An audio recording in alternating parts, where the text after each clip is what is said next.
It's late. You're in bed, phone 6 inches from your face, thumb moving on its own. A guy you went to school with just bought a house.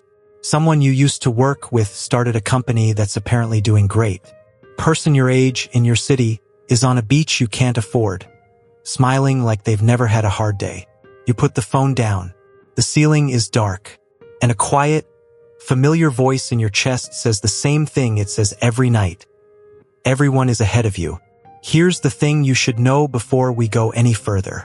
You are doing better than you were 5 years ago. Measurably. You earn more, you have more, you've crossed milestones that the younger you would have celebrated for a week. And you still feel behind. Not a little. Constantly. There's a low hum underneath your days. A sense that everyone else figured out something you missed. That they're a step ahead and pulling away. That you should be further along than this by now. You can't quite say further along than what. But the feeling doesn't need a number.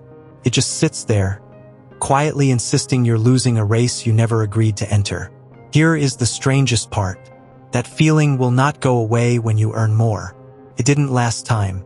You hit the number you swore would make you feel like you'd made it, and the feeling of being behind simply moved the goalposts and kept pace with you, like a shadow you can't outrun by walking faster. This is one of the most universal and least understood experiences in modern life. And once you see the machinery behind it, you can never quite be fooled by it the same way again. So let's take it apart. Start with the engine that drives the whole thing. Your brain does not measure wealth. It measures rank. This is not a flaw in you. It's how the human mind evolved, over hundreds of thousands of years, in small groups where your survival depended almost entirely on your position relative to the people around you. Absolute resources barely mattered. What mattered was whether you had more or less than the others in your band, because that determined who ate first, who mated, who led. The brain that obsesses over relative standing is the brain that survived. You inherited it. It is running, right now, on a problem it was never designed for. And here is how you can prove it to yourself. Researchers have asked people a simple question. Would you rather earn $50,000 a year in a world where everyone else earns $25, or earn $100,000 a year in a world where everyone else earns $200? On paper, the answer is obvious. $100,000 is twice as much money. You can buy twice as much of everything. And yet, a large share of people choose the $50,000. They will take less actual money to feel ahead, rather than more actual money while feeling behind. Sit with that because it reveals the whole trick. People do not want to be rich. They want to be richer than the people around them. And those are not the same thing. They have almost nothing to do with each other. So the feeling of being behind was never really about money. It is about position.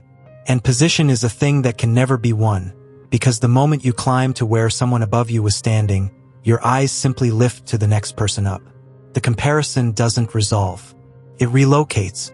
And there's a cruel asymmetry built into it that tilts the whole game against you. Your brain does not weigh up and down equally. When you look at someone with less, the flicker of relief you feel is faint and fades in seconds. But when you look at someone with more, the sting of falling short is sharp and it lingers. Envy is loud. Gratitude is quiet. So even if, on any given day, half the people you encounter have less than you and half have more, you don't walk away feeling even. You walk away feeling behind because the handful of people above you made a far deeper dent than the larger crowd below you ever did. The math of comparison is rigged. You could be ahead of almost everyone and still lose, because your attention is magnetized to the few who are ahead of you and blind to the many who would trade places in a heartbeat.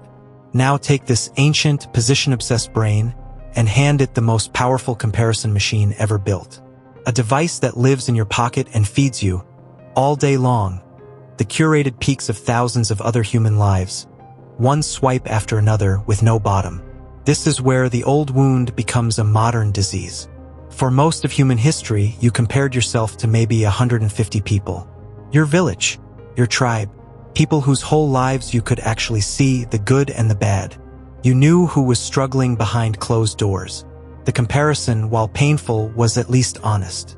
Now you compare yourself to the entire planet, and you only see the highlight reel.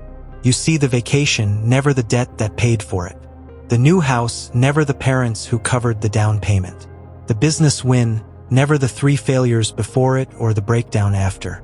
You are comparing your full, messy, behind-the-scenes reality, the one that includes all your fears and your unpaid bills and your private doubts, against a feed that is, by design, the single best 3 seconds of 10,000 other lives. It is the most unfair fight ever staged, and you stage it against yourself dozens of times a day, usually while lying in bed too tired to do anything but scroll. And you know this. That's the maddening part. Some rational corner of your mind knows the feed is curated. You post the highlight reel yourself.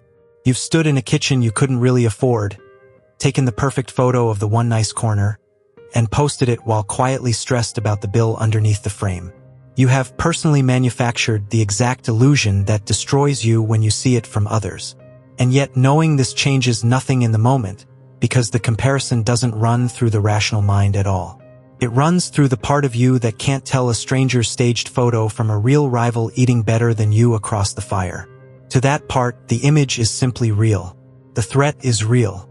The verdict is instant, and it is always the same. And the cruelest detail is the proximity. It used to be that the people who made you feel poor were celebrities, kings, distant figures who lived in a different world entirely. You could dismiss them.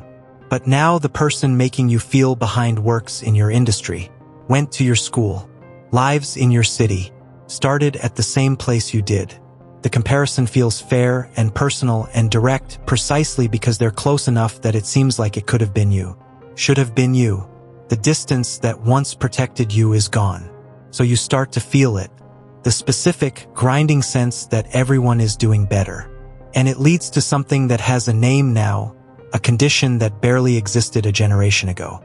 Money dysmorphia, a distorted perception of your own financial reality, where the picture in your head has come completely unhooked from the facts of your life. And the numbers on this are genuinely shocking. Studies have found that a huge share of people who feel desperately behind on money are, by any objective measure, doing fine. People with real savings, people with no debt, people who, on paper, are winning and who feel in their chest like they are drowning. In one study, more than 1/3 of the people reporting this financial anxiety had over $10,000 saved. Many had far more. They were not behind. They only felt behind. And the feeling was so much louder than the facts that the facts simply stopped being heard. This is the part you have to really sit with. The feeling of being behind is not information. It is not your financial situation talking to you. It is a much older, dumber system misfiring on modern inputs it was never built to handle. When you feel behind, you are not perceiving a truth about your money. You are experiencing a glitch, a caveman brain trying to rank itself against a billion strangers' best moments, and concluding every single time that it is losing. Once you understand that, a strange freedom opens up. Because if the feeling isn't tracking reality, then earning more was never going to fix it. And that's not bad news. That's the escape. You can stop running a race that has no finish line, because you finally understand the finish line was always an illusion painted on a wall that moves back every time you approach it. So what do you actually do if more money isn't the answer? The first thing is almost insultingly simple, and it works. You measure against facts instead of feelings. Sit down once and write the real numbers. What you own, what you owe, what you keep each month. Not what it feels like, what it is. For most people who do this, there is a quiet shock because the real number is almost always better than the dread in their chest had been telling them. The dread was never doing math. It was just comparing. The page does math. And the page, unlike the feed, does not lie to make you feel small. There is a strange power in this that's hard to believe until you try it. The anxiety in your chest speaks in vague, enormous terms. Not enough. Falling behind. Never going to make it. It deals only in dread, never in numbers, because numbers are specific and dread cannot survive being specific. The moment you force the feeling to name an actual figure, it tends to dissolve because it never had a figure. It was never an accountant. It was just an alarm bell, ringing at the sight of someone with more. Write the real number down, and for the first time you make that alarm answer to arithmetic instead of to envy. And arithmetic, it turns out, is on your side far more often than the fear ever admitted. The second thing is to change what you compare against. You cannot stop your brain from comparing, that's like trying to stop it from breathing. but you can choose the target. Compare yourself to where you were 5 years ago, not to a stranger's highlight reel. That comparison is fair because it's the same person, and it's almost always encouraging because you have, in fact, come a long way. You've just never once stopped to measure it because you were too busy looking sideways at people who were never really ahead of you to begin with. And the third thing is the hardest and the most powerful. Spend less time in the machine. Every hour you spend scrolling other people's peaks is an hour you spend manufacturing the exact feeling that's making you miserable. The comparison can't hurt you if you're not standing in front of it. The people who seem most at peace with money are almost never the richest people. They are the people who, for whatever reason, stopped checking how they measure up. Who narrowed their world back down to a size a human being can actually live in. Who decided that enough would be a number they chose on purpose, rather than a number the world kept moving just out of reach. Because here is the last thing, the thing underneath all of it. There is no amount of money that creates the feeling of enough. Enough is not a financial figure. It is a decision. It is the moment you choose to stop measuring your life against lives you can't even really see and start measuring it against what you actually want, what actually matters to you, what would make an ordinary evening feel like enough. Think about the richest person you can picture. There is someone somewhere who makes them feel small. There always is, all the way up, every rung without exception. The billionaire envies the richer billionaire. The famous envy the more famous. If more were the cure, the people with the most would be the most at peace, and they are famously, conspicuously not. That is the proof, sitting in plain sight, that the destination you're killing yourself to reach does not contain the thing you're going there to find. The people already standing where you want to stand are looking up too, feeling exactly what you feel, on a higher floor of the same building with no top. The person who feels rich is not the one with the most. It is the one who stopped comparing. That is the only finish line that was ever real. And it was never out ahead of you, somewhere up the mountain you keep climbing. It was always right where you're standing the moment you decide to stop and look around and notice how far you've already come. You are not behind. There was never a line to be behind. There were only other people's best moments and a very old part of your brain that mistook them for the truth.